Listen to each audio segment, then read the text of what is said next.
So ayan po mga amigo, si Kuya Belgian po ang nagdadrive sa kanyang napakagandang sasakyan. So ako'y proud kay Kuya Belgian. Ako, Diyos mio. Belgian, mag-focus ka. Focus ka. Pakain ko sa inquire yung ano? hazard. Oh, yan. Yan po, pupunta po tayo ngayon sa Nueva Ecija. Kaya ang sarap po i-drive to. Yung isang hazard na nakalagay. Ang sarap po i-drive yung left side ang gumagana. Left. Ang sarap po i-drive po itong Montero. So, first time ko po nakadrive ng ganitong sasakyan. Kaya thank you Kuya Raul sa iyong pautang. Don't worry, at least diba hindi mo binayaran ng full payment. Oh. Ilang taon ko babayaran to? Para matagal-tagal ko itong babayaran eh.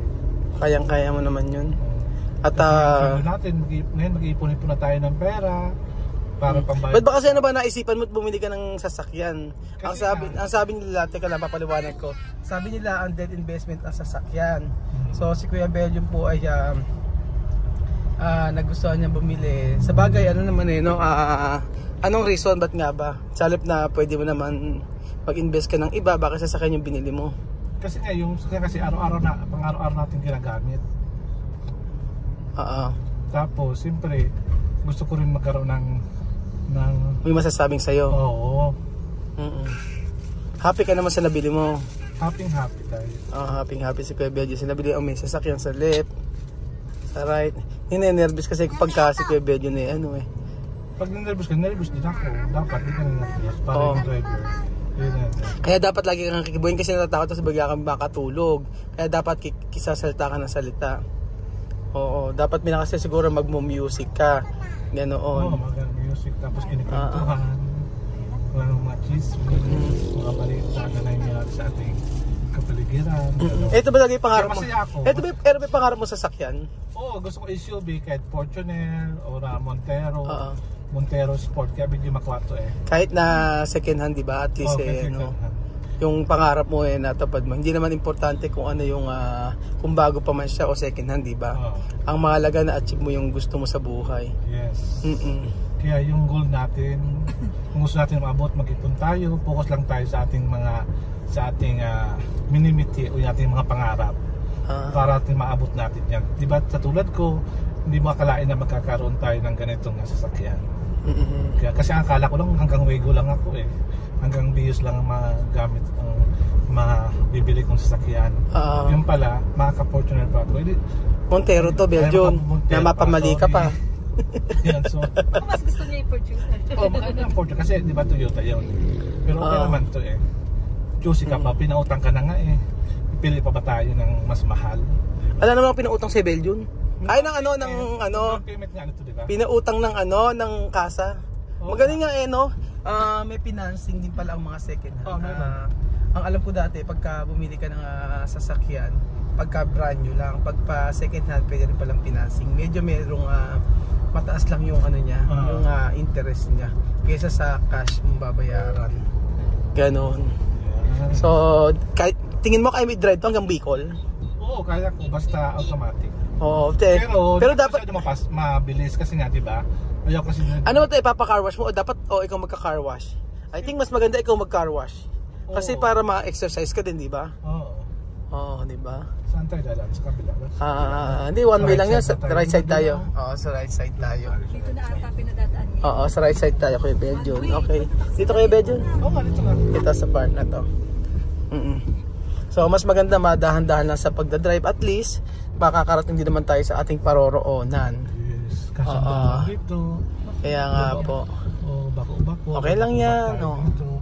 Ang ganda nga ng sasakyan ni Kuya Belgian. Ito ay Montero 2017 model. Ayun. Magalaw lang talaga.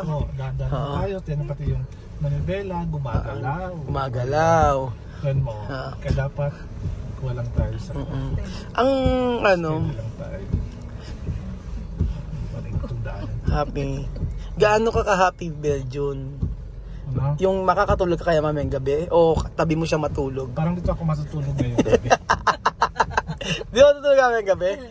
Malamig pa Wag ka, malamig pa. Isipin nyo, from Cabanatuan si Kuya Benjun, tapos ang lakas ng ulan mamaya. O, ayan, nagdadrive si Kuya Benjun. Wag kayo. Kaya ito magsisimento to. Kahit nasira ang sakyan ko pag itong daanan. At least, ano, aba. Tapos ano Kuya Benjun ka? Ayan, ako, may sasakyan pong kumaan. At least, parang ano, mas Iakyat mo na dyan, no? Ayan po si Lenen, Hindi ka nagtuturo. kami dinadaanin, no? Kasi pag dito tingnan ang lalim, oh, pwede bumaba. Just me.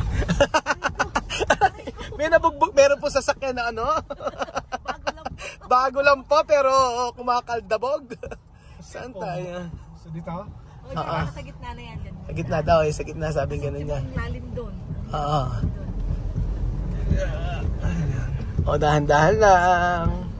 So, happy si Kuya Benjun. Hop.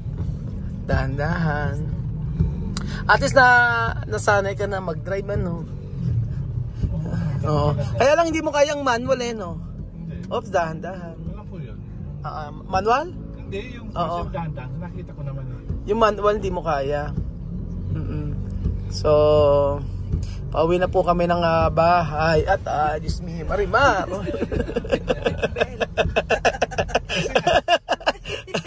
So, medyo ang katawan po namin medyo nananakit na. Ang katawan namin medyo sumasakit-sakit. Sisino pa yung sasakyan. Ang husay ni Kuya Benjun. Kaya sila may lubak kasi malaki. Ikaw ba maipapayo mo ba na bank financing sa sasakyan? Siguro kung may pera ka naman, lalo especially sa mga negosyante, di ba? Puro sila bank financing. Oo, kasi parang mas gusto na pagulungan ng pera kaysa ano. Yes. Kasi na business minded sila. Kaya nga. So maraming salamat sa sa construction dahil yung sasahurin mo, di ba? Makapagbabayad ng sasakyan. O, dahan-dahan lang. Yes. Dahil sa sasakyan po,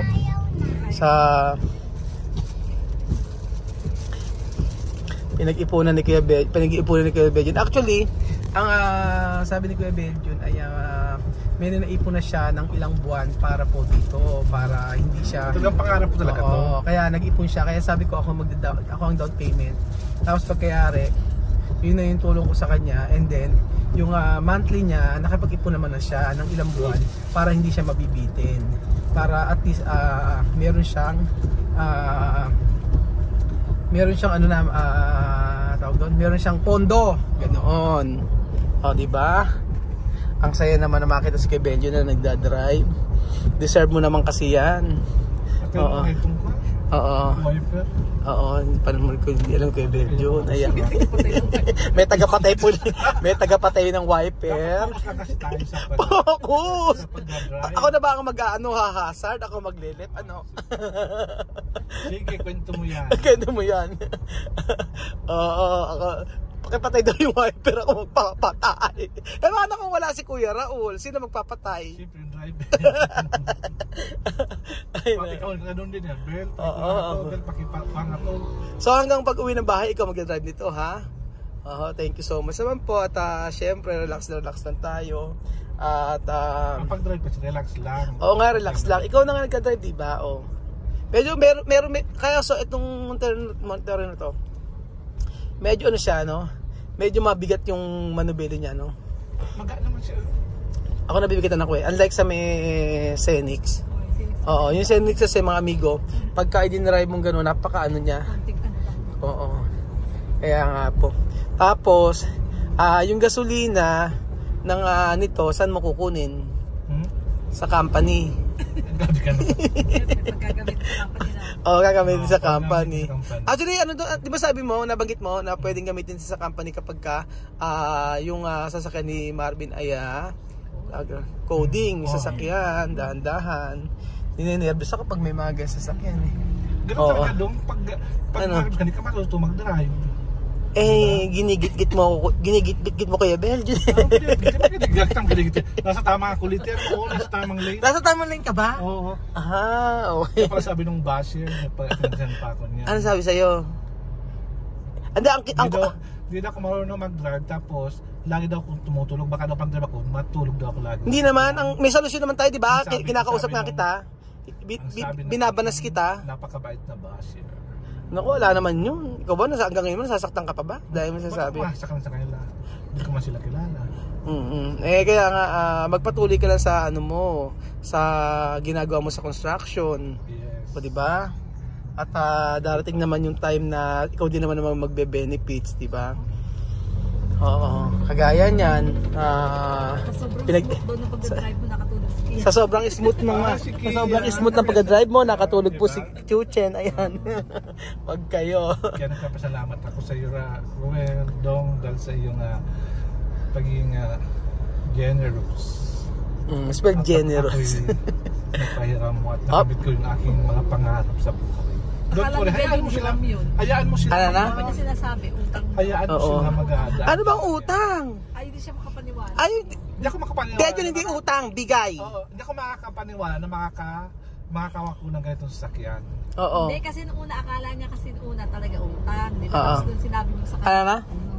Akala niya nung una utang, di ba? Oo. Una daw. Oo, yan naman Sinabi talaga. mo, Oo. ito na. Ako na nga ako, sabi kong gano'n. Kaya nga. So, syempre, naging ano naman si Dadaan tayo Kuya sa center Beljon. section kasi maraming mga sumasaka, dumadaan. Dumadaan. Okay. Tingin sa left, right. Okay, diretso. Okay, diretso. Okay. Magaling magano. I-rate kita, rate kita 1 to 10 sa yung pagdadrive. 4. Ha? Grabe ka naman sa Hindi, 10 naman. 8 naman. Sabi ka naman. Oo. It accepted you. 8 na nga kung si Kuya Beljon. 25%. Oo nga po. So, ayun po mga kasingko ang bagong sasakyan ni Kuya Beljon. At ito pinaghirapan po niya. Pinaghirapan niya na makamit. At paghihirapan niya pang bayaran. Opo. So, at least kahit papaano, konti na lang yung babayaran niya monthly. Pero don't worry.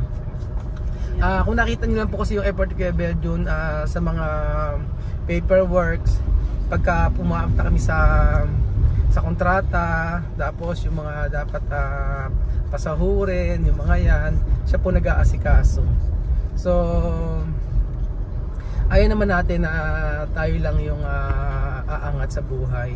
Gusto natin yung mga deserving umangat din po sa buhay. Kaya marami pa tayong plano sa ating mga kaibigan. Di ba ang una si Marvin, di ba? Kaya nga po mga kasingko, maraming salamat po at Aya, how are you? Kumusta ka dyan? Thank you so much po at God bless po. Si Kuya Beljon na nagdadrive ng kanyang dream car.